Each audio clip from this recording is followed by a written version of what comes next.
Bom dia, pessoal, tudo bem?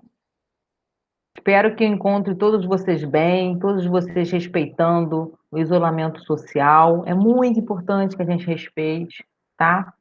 E hoje a gente vai falar um pouco, isso para os nonos anos, tá, gente? Eu mandei já um material sobre hip hop, eu mandei um material sobre Tarsila do Amaral para algumas turmas do nono ano, algumas turmas do nono ano. E hoje nós vamos falar um pouco sobre o modernismo no Brasil, a arte moderna no Brasil. Nós já tínhamos conversado sobre isso algumas vezes. Quando a gente fala de Tarsila do Amaral, a gente fala de Anita Malfatti, a gente está falando de modernismo da arte moderna no Brasil. Mas hoje nós vamos falar um pouco sobre o que veio antes disso, né? O que motivou esses artistas a bancarem essa proposta do modernismo no Brasil, né? Quebrando alguns paradigmas, quebrando algumas tradições daquela arte clássica, daquela arte lá de trás, meio retratista. E aí esses artistas foram muito importantes, mas teve alguns artistas que iniciaram esse processo, né? Que aderiram ao impressionismo aqui no Brasil, e é disso que nós vamos falar hoje, tá bom? Então, boas-vindas a vocês. Eu vou aqui compartilhar com vocês, tá?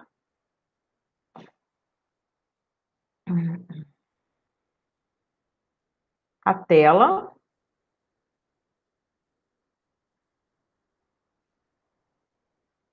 Vou tirar um pouquinho a minha imagem daqui.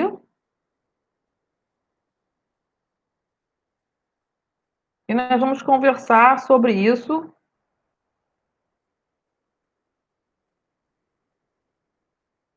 por meio dessa pequena apresentação que eu fiz para vocês. Só um minuto. Deixa eu só testar um negócio aqui, gente.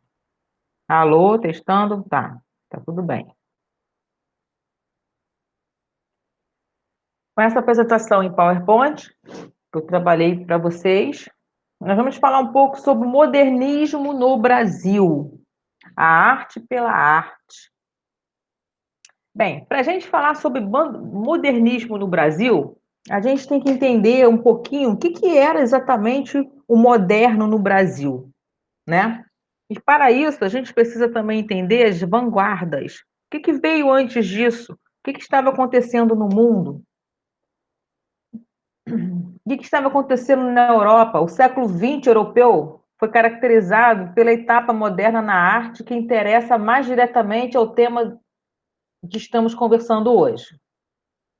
A do surgimento das vanguardas.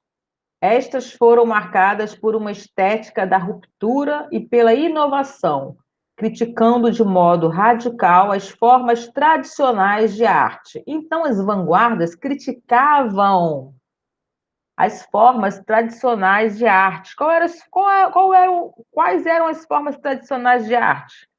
Eram aqueles quadros que as pessoas olhavam assim, viam o retrato, pintavam o retrato exatamente como eles são, né?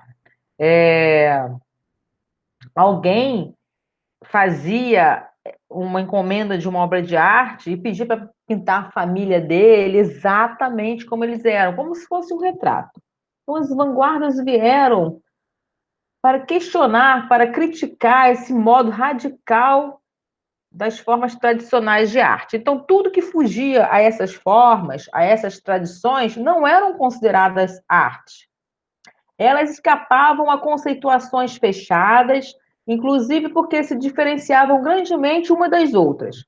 Elas respondiam, no entanto, a elementos comuns, entre eles reivindicar para si o princípio do termo vanguarda, que, vindo do vocabulário militar, significava aqueles que vão à frente das tropas, que trilham e indicam novos caminhos.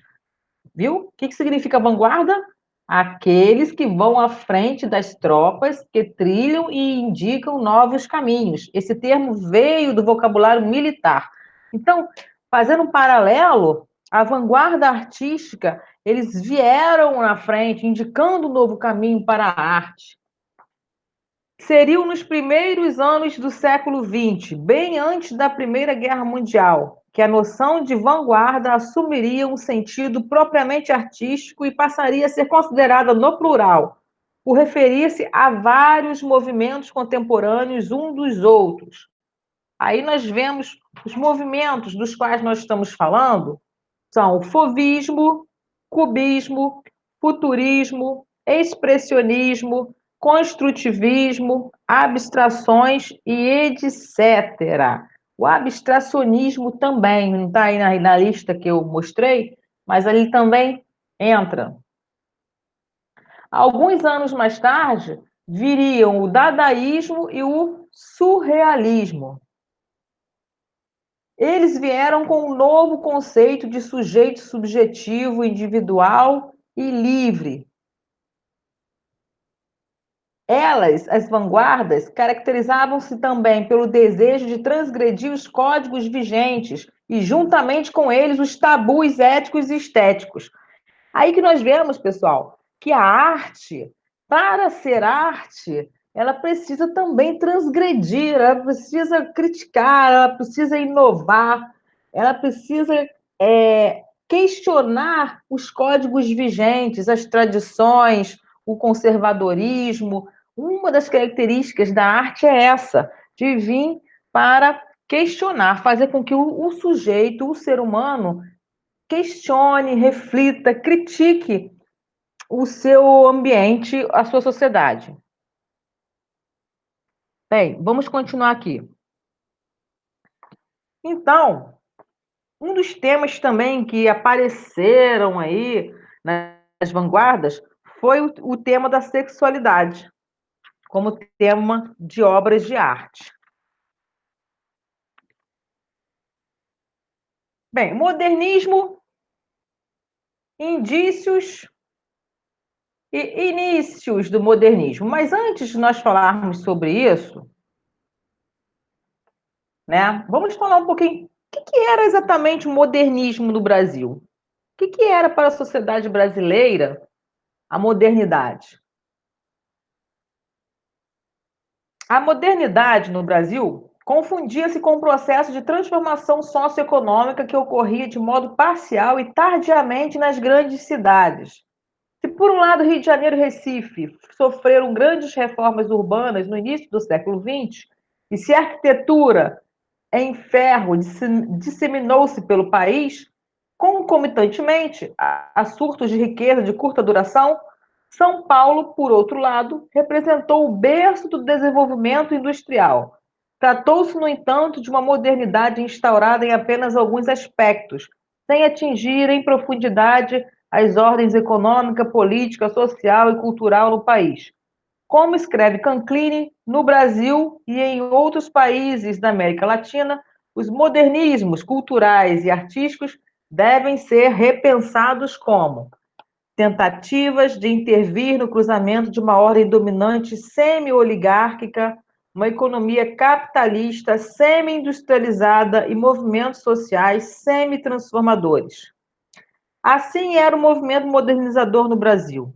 Em São Paulo, embora houvesse um processo de industrialização incipiente, ou seja, um começo de industrialização, estivessem chegando levas de imigrantes, aumentando significativamente a classe operária urbana, na cidade, em termos políticos, era ainda uma oligarquia rural que dominava, nos anos de 1910 e 1920, a aristocracia do café, vinculada à República Velha.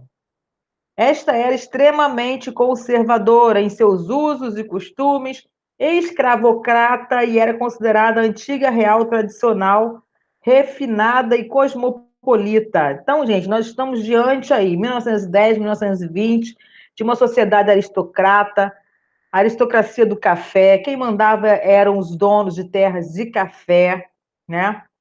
E eles eram extremamente conservadores, e eram eles que consumiam a arte, tá?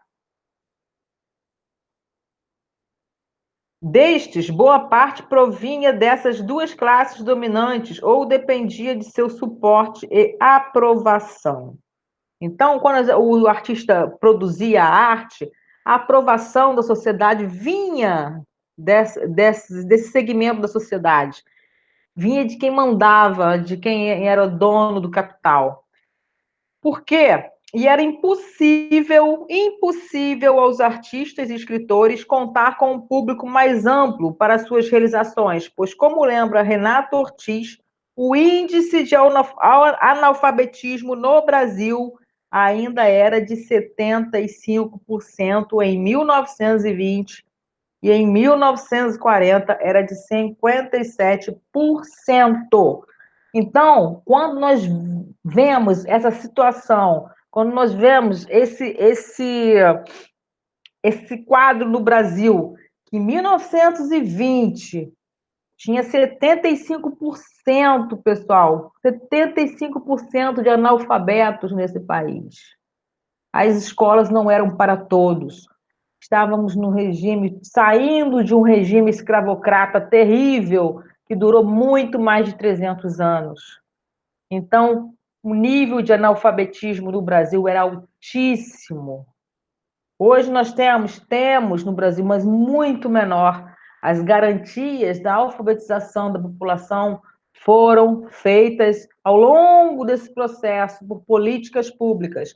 Então, os artistas não tinham um público amplo, não tinham um público que eles podiam contar, escritores, principalmente. Como que você é escritor num país onde 75% da população é analfabeta?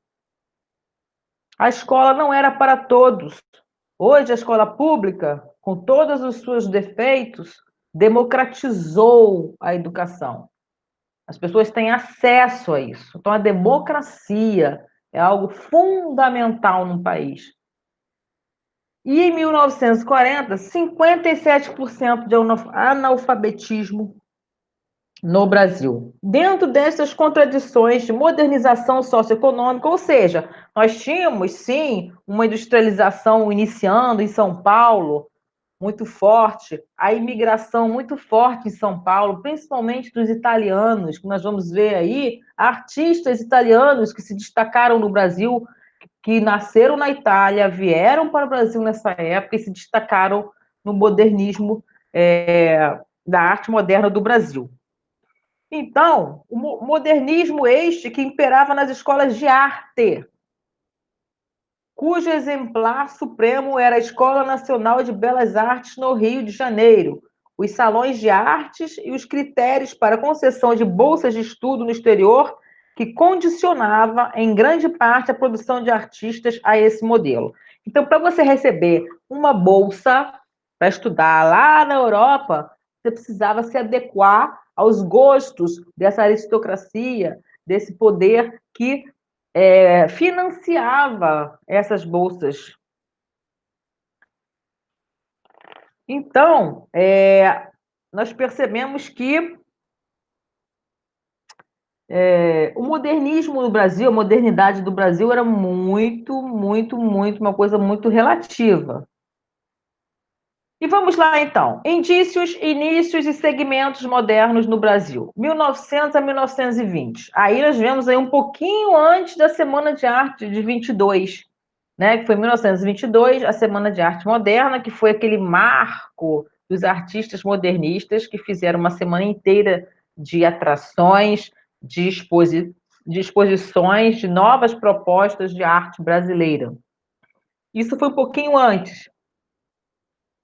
Bem, a gente pode considerar que até o primeiro movimento organizado, programático e que alcançou certa repercussão social, que foi a Semana de Arte Moderna de São Paulo, houve no país um processo de modernização com o decorrente modernismo nas produções simbólicas, à exceção de, no máximo, 3 ou 4 artistas que elaboraram, dentro dos parâmetros do século XIX, obras efetivamente modernas.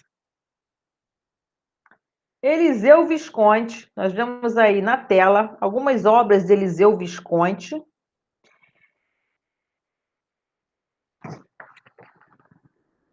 O Eliseu Visconti, ele era ligado à Escola Nacional de Belas Artes, pessoal. Você vê que o cara, ele era italiano, nasceu em 1866 na Itália, morreu no Brasil em 1944, fez a Escola Nacional de Belas Artes no Rio de Janeiro. Percebam que ele tem uma característica impressionista, né? O pontilhismo, o impressionismo, a técnica do pontilhismo é extremamente impressionista, a obra do Eliseu Visconti. Os temas, vocês percebem que são o dia a dia, né? Uma mulher pendurando roupa para secar, umas mulheres sentadas conversando, uma mulher pegando flores, pessoas num jardim deitadas. Então, ele foi um dos principais artífices da mudança e, sem dúvida, um dos maiores artistas do final do século XIX e das duas primeiras décadas do século XX. Aí nós não vemos ainda aquela ruptura com o clássico, né? Com conservador, apesar de serem obras lindíssimas, são obras ainda ligadas ao impressionismo. Sua obra pictórica dialoga com elementos e temáticas do impressionismo e do simbolismo.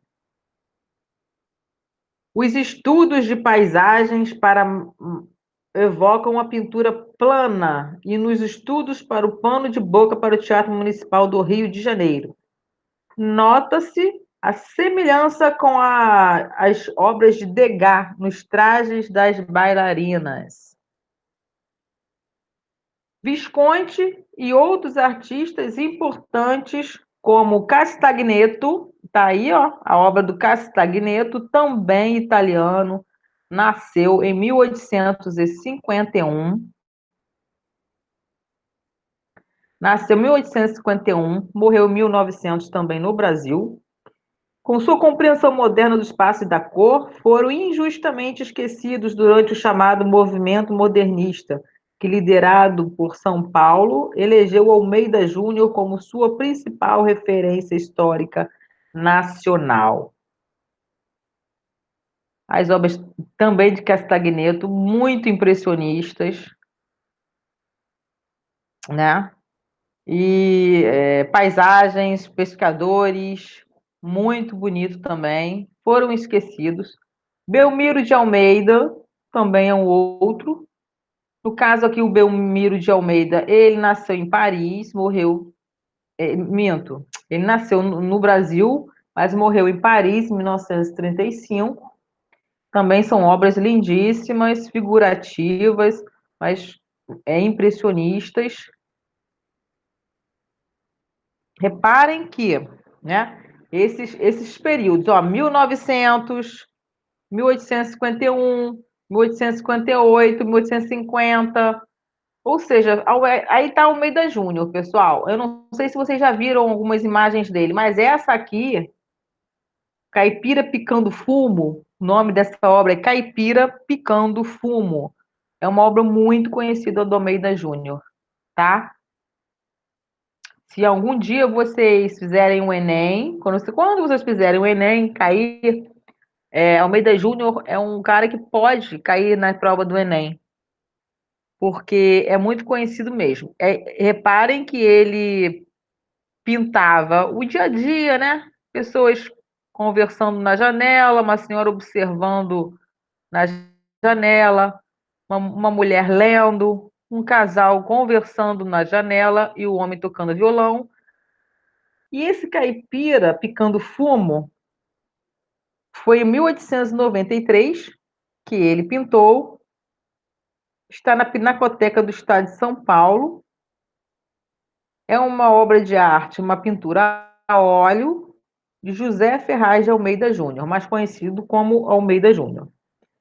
Ele também era moderno, sendo uma escolha compreensível por sua eleição de temas regionais do interior do estado de São Paulo, como, por exemplo, em sua tela emblemática Caipira Picando Fumo, Ele também assimilou e retrabalhou elementos da modernidade do século XIX, tais como a cor local, a luz direta e violenta, que torna as formas planas e os temas não nobres vigentes desde o realismo.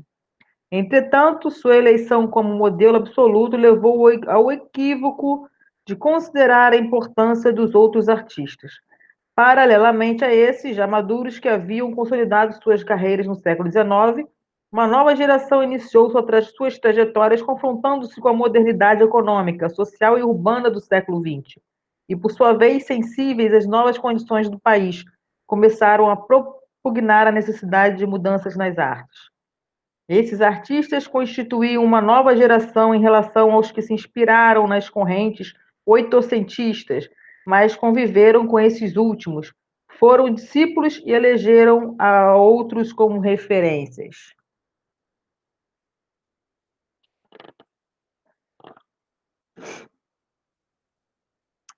Então, gente, mas existe uma mulher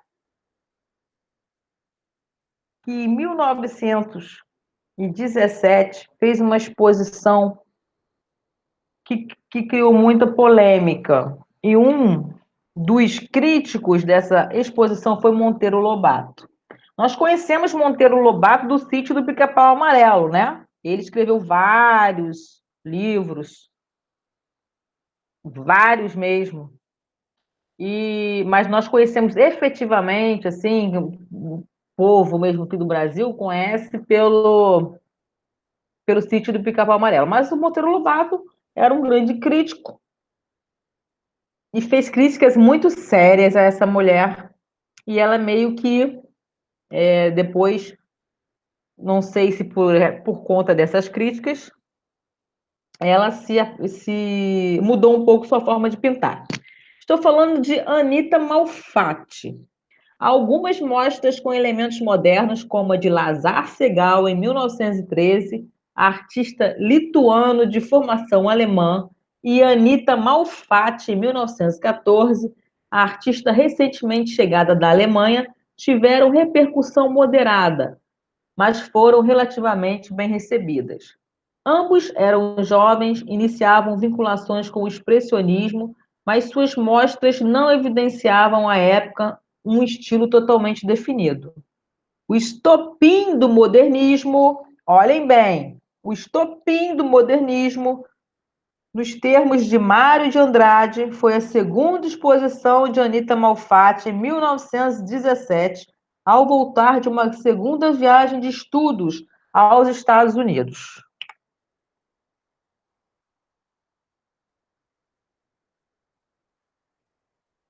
Aí, gente, a Anita Malfatti nasceu em 1889, morreu em 1964. Olha que lindíssimos os quadros dela.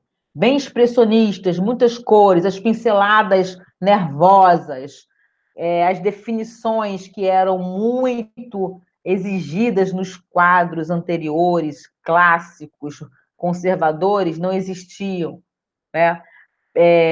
Formas geométricas, mas com muita cor, com muita beleza, ao meu ver. Extremamente modernista. E a Anita Malfatti era uma mulher que viajava, como falamos aqui, ela voltou dos Estados Unidos. Depois que ela voltou dos Estados Unidos, ela fez essa exposição. A recepção à mostra estava sendo favorável até o momento da publicação do artigo de Monteiro Lobato. Nome do artigo, quem puder procurar na internet, nome do artigo: Paranoia ou Mistificação? Onde ele criticava violentamente as obras expostas por Anita Malfatti. Um grupo de jovens artistas e literatos, como reação a este artigo, reuniu-se em torno da pintora, criando um primeiro núcleo daqueles que buscavam por mudanças. Então, Monteiro Lobato, ele se mostrou conservador, criticou a exposição, que estava até sendo bem recebida pelo público, e ele também provocou uma reação de artistas e literatos. Em reação a esse artigo, eles se reuniram em torno da pintora, deram apoio a ela, deram força a ela, criando um primeiro núcleo daqueles que buscavam por mudanças. A trajetória verdadeiramente criativa de Malfatti encerrou-se após a mostra, mas não apenas devido à crítica de Monteiro Lobato. Sua obra, após aquela data, começou a retroceder formalmente. Segundo Batista, para isso contribuíram as limitações do meio conservador e a necessidade subjetiva da artista de sentir-se aceita. Na sequência da mostra, após longo período de recolhimento, Anitta estudaria com o pintor acadêmico Pedro Alexandrino a negação de tudo o que aprendera, acreditara e produzira. Então, o grupo aumentou com o tempo, os artigos e as ações multiplicaram-se em prol de uma arte moderna, outras mostras de jovens artistas ocorreram, dentre eles Rego Monteiro, Di Cavalcante. O acontecimento da Semana de Arte Moderna em fevereiro de 1922 confirmou este processo. Foi o primeiro evento organizado e programático ocorrido no Brasil, à maneira dos eventos das vanguardas europeias, como o futurismo e o dadaísmo, nos quais os brasileiros certamente se inspiraram. Então é isso.